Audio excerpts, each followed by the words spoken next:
Oi, gente querida, estou muito animado hoje porque o tema do vídeo de hoje é a Trindade. Sensacional, muita gente tem perguntado, tanto para mim quanto para o Juninho, meu amigo, que nós estamos juntos, que esse é um tema que merece conversar e debater, né? Será que Deus é um só, que se divide em Deus Pai, Deus Filho e Deus Espírito Santo? Ou será que Jesus, ele é um pouco abaixo de Deus? Muitas pessoas pensam, né, que Jesus é o Filho de Deus. Ele não é Deus, ele é o Filho de Deus. Então nós vamos abordar esses dois temas, a Trindade e se Jesus é Deus ou se ele é apenas o Filho de Deus. Uma pessoa, às vezes, ela chegou para mim e falou assim: pastor, mas já que então Deus, ele é Deus Pai, Deus Filho, Deus Espírito Santo, então quer dizer que são três deuses. Olha a confusão na cabeça da pessoa, né? As pessoas se confundem mesmo. Mas a Bíblia diz que não podemos adorar outros deuses, né? Como é que é isso, né? Então, nós vamos esclarecer de uma vez por todas. E primeiro, eu quero ler uma passagem que está em Lucas, capítulo 3, que mostra o batismo de Jesus. Olha que interessante. Diz assim, Lucas 3:21. Quando todo o povo estava sentado, também Jesus o foi. E enquanto ele estava orando, o céu se abriu e o Espírito Santo desceu sobre ele em forma corpórea, como pomba. Então veio do céu uma voz: Tu és o meu filho amado, em ti me agrado. Aqui é a demonstração clara da Trindade, né? Jesus estava aqui no corpo terreno, aqui na terra, e ele foi se batizar. Naquele momento, o Espírito Santo desceu sobre ele. Olha aí, o Espírito Santo. Em forma de pomba. Em forma de pomba. E ao mesmo tempo, uma voz do céu, que era Deus, ele falou: Tu és o meu filho amado, em ti me agrado. Então aqui nós vemos que cada um tem a sua função e nós vemos aqui a Trindade trabalhando, né? Não, e no texto de Mateus 28, ide por todo mundo, pregar o evangelho em todas as nações, batizando-os em nome do Pai, do Filho e do Espírito Santo. Não é isso? Também tem o texto lá de 2 Coríntios 13:13, que diz: a graça do Senhor Jesus Cristo e o amor de Deus e a comunhão do Espírito Santo sejam com todos vós. Olha isso. Não tem como não ter, você então, não entender que a Bíblia está falando dos três. São entendeu? Tantas passagens que nós não vamos abrir a Bíblia aqui para não tomar muito tempo. Mas há muitas passagens, né, mostrando que os três eles trabalham em conjunto, mas não quer dizer que diluiu, né? Ficou uma pequena parte com um, com o outro. Na Todos verdade, são Deus, né? O que eu creio, sabe, Juninho, que o Velho Testamento foi a dispensação do Deus Pai. Deus Pai se revelava. O Deus Filho se revelou algumas vezes no que a gente chama de cristofania, quando aparece o anjo do Senhor com as letras maiúsculas. A gente sabe que não é um anjo qualquer, porque a palavra angelos, no grego, que é o Novo Testamento, né, e malach, no Velho Testamento, significa mensageiro. Então, anjo do Senhor, na verdade, é o mensageiro de Javé. Exatamente. Quando aparece um mensageiro qualquer, as pessoas se prostram e falam: não, levanta aí, porque eu sou servo de Deus que nem você. Mas quando é Jesus, ele aceita a adoração. A pessoa se prostra, ele aceita a adoração. Como, por exemplo, quando ele apareceu para Josué antes de tomar Jericó. Josué se prostrou. Falou: você é um dos nossos, é dos inimigos. Não, eu sou o general do exército do Altíssimo. Aí, pum, ele caiu no chão. E ele aceitou. Só Deus recebe adoração. É verdade. Deus não permite que ninguém além dele receba adoração. Então, o Velho Testamento foi a dispensação do Pai. Quando Cristo veio, foi a dispensação dele. Mas ele disse: convém que eu vá para que o outro Consolador venha, o Espírito da verdade, que vos guiará toda a verdade. Ele habita convosco, estará dentro de vós. Ou seja, naquele tempo que Jesus vinha, Deus estava fora das pessoas. Hoje ele está dentro de nós. Então, você tem os três. E nesta bênção sacerdotal, né, a graça de Jesus, o amor de Deus o Pai e as consolações do Espírito Santo. Então, é claro que existe a Trindade. Isso não tem como negar, né? Na criação do mundo, né? Na criação do mundo, a Bíblia diz que Deus criou o mundo. O Espírito, ele pairava, né? Sobre as águas. Sobre as águas. E disse: haja luz. Então a palavra é Jesus. Ah, mas você não está forçando o texto? Claro que não. Colossenses fala, está falando de Jesus e fala, todas as coisas foram feitas por ele, Jesus. E sem ele, nada do que foi feito se fez. Ou seja, Deus Pai é quem, eu diria que Deus Pai disse assim, ó, nós vamos fazer assim, assim, assim. Mas quem foi o arquiteto que falou, vamos fazer? Jesus, a palavra. Isso. E o Espírito, o que estava fazendo? Produzindo vida. A palavra lá, quando diz pairava, no original do hebraico é como uma ave batendo asas, soprando vida.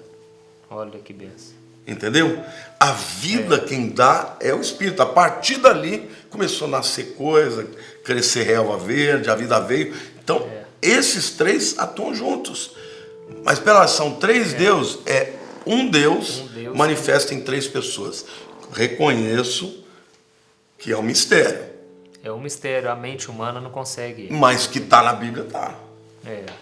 E a Bíblia diz, quando Deus fez o homem, né? Ele diz, façamos o homem Boa. a nossa imagem e semelhança. Isso. Ele não disse, eu vou fazer. Ele falou, façamos. Ele está falando com quem ali? Falando com ele Jesus. mesmo. Ele mesmo, do Pai. O Filho. Exatamente.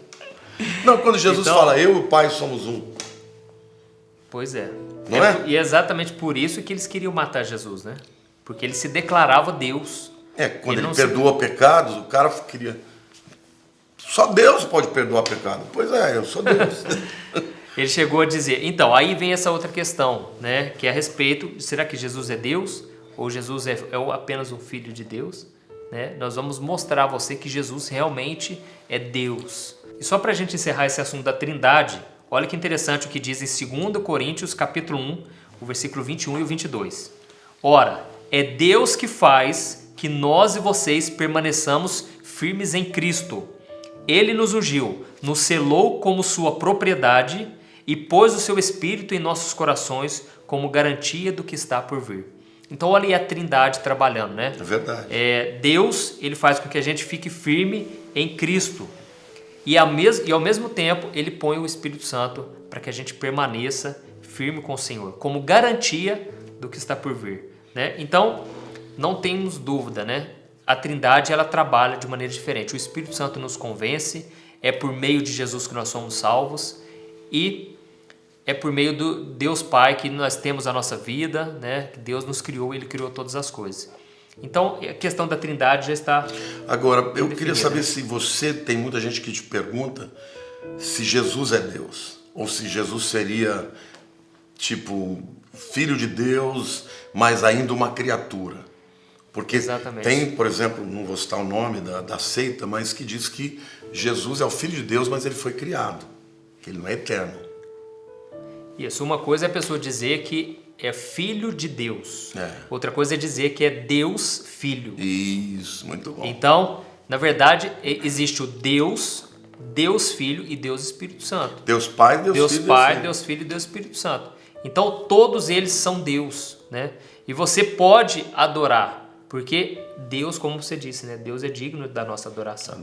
Né? Então, há vários versículos, mas um aqui, muito comum, né? Em João capítulo 1, olha o que está escrito, ó. João capítulo 1, versículo 1. No princípio era aquele que é a palavra, ou seja, Jesus, né? Ele estava com Deus e ele era Deus. Ele estava com Deus no princípio. Então aqui já deixa claro, Jesus, ele estava com Deus e ele era Deus. Ou seja, é o Deus Pai e o Deus Filho trabalhando junto, né? Então fica claro que Jesus, ele tem toda a divindade, como você leu também, né? Então esse texto de Colossenses, que eu acho tremendo, né? 2,9 diz assim: porque nele, em Jesus, habita corporalmente toda a plenitude da divindade. O que ele está dizendo? Eu quero dar uma ilustração para isso. Imagina você ter uma piscina cheia de água. Aí você vai lá, enche um copo daquela água e o copo está cheio. Nós, seres humanos, quando Deus nos enche do Espírito, o máximo que a gente pode ser é um copo cheio. Por quê? Porque nós temos a nossa limitação. Ele enche até o fim, até transborda. Mas Jesus não, está dizendo que nele habita corporalmente toda a plenitude da divindade. Ou seja, ele teria toda a água da piscina. Então, para ele ter toda a plenitude da divindade, ele tem que ser Deus. Você quer ver um outro texto, um texto do Velho Testamento que é fantástico? Isaías 9,6. O texto fala assim: um menino nos nasceu, um filho se nos deu. O governo está sobre os seus ombros, e o seu nome será Maravilhoso, Conselheiro, Deus Forte, Pai da Eternidade, Príncipe da Paz. Está dizendo que esse menino que nasceu, Que é Jesus. que é o Filho que se nos deu, ele é Deus Forte, Pai da Eternidade e Príncipe da Paz. Quem é Pai da Eternidade senão Deus? Então é óbvio que Cristo é Deus. Cristo não é um subdeus, não é um semideus. Ele é totalmente Deus. Ele é Deus encarnado. Gostei demais da tua colocação. Ele não é o Filho de Deus só, ele é o Deus Filho. Faz toda a diferença. Faz toda a diferença. Filho de Deus eu e você podemos ser. Isso. Mas Deus Filho só ele quer. Exatamente. Tá vendo, pessoal? Então fica muito claro. E eu quero ler mais uma passagem aqui, ó. Olha o que Jesus disse, João 8,58. Respondeu Jesus: eu afirmo que antes de Abraão nascer, eu sou. Então, como pode isso, né? A não ser que ele seja Deus, porque ele mesmo afirmava: eu e o Pai somos um. E eu quero ler uma outra passagem que está lá em Filipenses capítulo 2. Olha o que está escrito. Seja a atitude de vocês a mesma de Cristo Jesus, que embora sendo Deus, não considerou que o ser igual a Deus era algo a que devia pegar-se, mas esvaziou-se a si mesmo, vindo a ser servo, tornando-se semelhante aos homens. Aqui diz que Jesus, ele era Deus. Mesmo sendo Deus, ele se esvaziou, não da divindade, mas dos atributos da divindade, né? Da onisciência, onipresença. Ele não podia estar em todo lugar. Exatamente. Então, ele continuou sendo Deus, embora limitado. Ele se esvaziou. Ao ponto, eu lembrei que agora, ao ponto dos discípulos estar no barco ali, viu uma forte tempestade e ele acalmar a tempestade. Quem manda no mar? Quem manda no vento? E eles falaram: quem é esse que até os ventos acalmam? Até eles não tinham entendido ainda que ele era Deus, né? E tem uma coisa também. A gente pode orar ao Espírito Santo, porque a Bíblia diz: vocês vão pedir ao meu Pai em meu nome. Foi o que Jesus disse. E o Espírito Santo? O Espírito Santo está dentro de nós. Se você quiser uma resposta técnica, ore a Deus em nome de Jesus. Contudo, Jesus não disse que era só daquele jeito. Ele estava dizendo para fazer aquilo, mas ele não disse que era só aquilo. Por quê? Porque a própria Bíblia diz que às vezes a gente não sabe orar como convém. Então, o Espírito Santo intercede por nós com gemidos inexprimíveis. Então, querido, a pessoa do Espírito Santo está dentro de você. Converse com ele, fale com ele. Deus não vai falar: não vou atender essa oração porque eu mandei ele orar para mim em nome de Jesus. Não, claro que você sabe que o nome que tem poder é o nome de Jesus. Mas o que significa isso? Não é uma frase. Quando Deus fala em nome de, significa na autoridade de quem? A autoridade que nós temos, o nosso bilhete, o passe para Deus é Jesus. Mas o Espírito Santo em nós, ele nos ajuda. Ora, eu converso com ele o tempo inteiro. Eu também. Bom, gente, está chegando ao fim desse vídeo. Eu espero que você tenha curtido, que tenha te elucidado. Amo vocês. Me sinto muito honrado de estar falando para tanta gente. Um beijo no coração de todos. Deus abençoe.